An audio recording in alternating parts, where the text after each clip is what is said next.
and welcome back to This Is How We Create. My name is Martine Severin. I'm your host. Welcome back. Have you thought about starting a newsletter? Well, for today's episode, that's what we're talking about. We're talking about newsletters.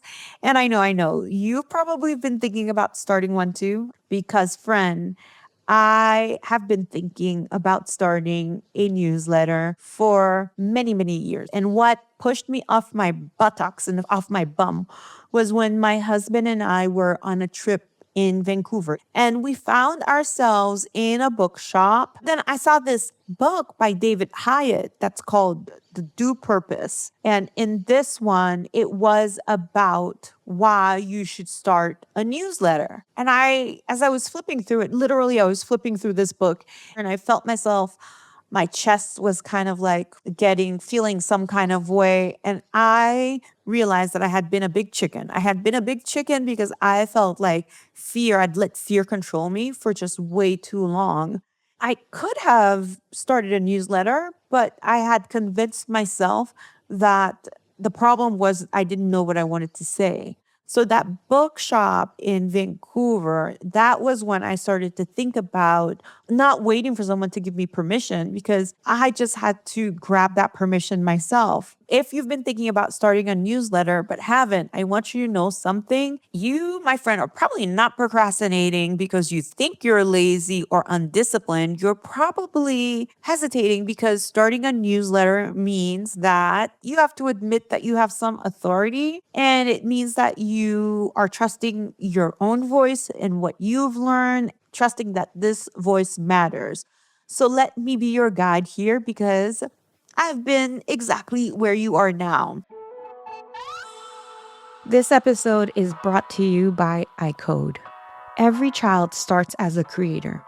They imagine stories, build worlds, and ask big questions. But as they grow up, creativity can take a backseat to routine and screens. That's where iCode comes in. Through after-school STEM activities, iCode's programs give kids a space to create again. Visit icodeschool.com to book a free trial.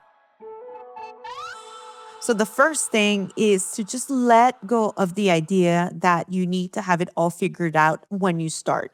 You're not launching a magazine. You're starting a conversation with people who are already interested in what you think. Your first newsletter doesn't have to be perfect. It just has to be true. And second, you have to pick a platform that removes barriers instead of creating them. And here are your options. You have Substack, which is where I landed, and there's no wrestling with the design templates. You just communicate. Everything is pretty simple for you. It's more of a blog format where people can subscribe and then you publish and the articles show up in their inboxes. And the community features in Substack are really, really strong. You can start with a paid subscription if you want. Substack will take a percentage of what you get paid, but that's how it is. You can also try MailChimp, which is great for beginners because it's free up to 2,000 subscribers, which will give you plenty of room to grow. So it's just really reliable and there are tutorials for everything. The interface can feel a little bit corporate, but you could totally find some templates, or you could just go with just a text one. Now, your third option, Flowdesk, is for you if beautiful design matters. It's the most visually stunning platform I think there is right now, and your newsletters will look like they were art directed. So you do have to pay a flat fee no matter how many subscribers you have. The downside is it doesn't have any of the technical bells like A and B testing. There is MailerLite, which sits somewhere in between more design flexibility than MailChimp and more technical options than Flowdesk. So it's worth looking at if you want the middle ground. Now, there is ConvertKit, which is now known as Kit, is really popular for creators who are treating their newsletter like a business from day one. Kit is built for people who want to create funnels, who want to segment audiences and run complex sequences. It's probably overkill if you're just starting out, but essentially the platform that you choose matters way less than you think. What really, really matters at this point is that you start. You can always migrate to another platform if you outgrow it. Plenty of people do that. The other thing you want to do is make it really, really easy for people to sign up. Put that subscribe button everywhere. Put it on your website homepage. Put it at the bottom of every page. Put it on your Instagram. Put it in your email signature. Don't hide your newsletter like you're embarrassed of it. Now, the fourth thing to think about is never add people to your list without their permission. We're not in the 90s. It's not 1998. If someone didn't explicitly sign up, they don't belong on your list. Build trust by respecting people's inboxes. So, fifth thing, be clear about who you are. When people get your newsletter, they should immediately know it's from you. Use your name, not some clever business thing that you think people will like. And inside the newsletter itself, remind them who you are at the top and at the bottom. People's inboxes are chaos. You know this, I know this. How many emails did you get today? Make it easy for people to remember why they wanted to hear from you in the first place.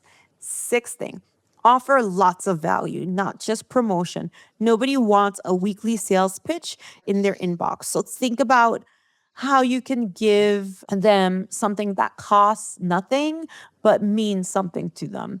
Now, for me, I love to give homework. I create templates. I'll create an email about a topic I've been thinking about, and then I give people options or a worksheet if they want to.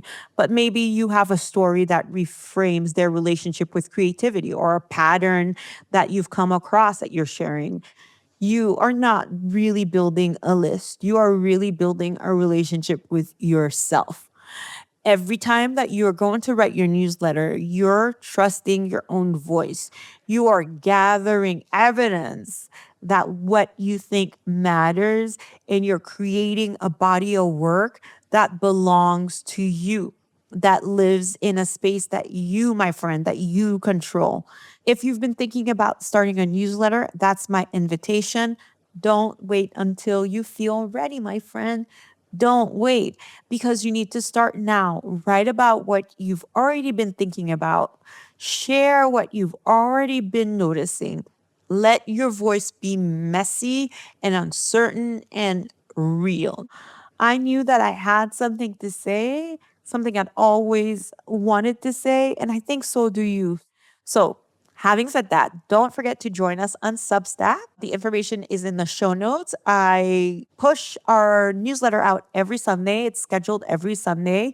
So check it out. And just one last thing for you before we go. If you do decide to do a newsletter, commit to a certain number that you're going to write.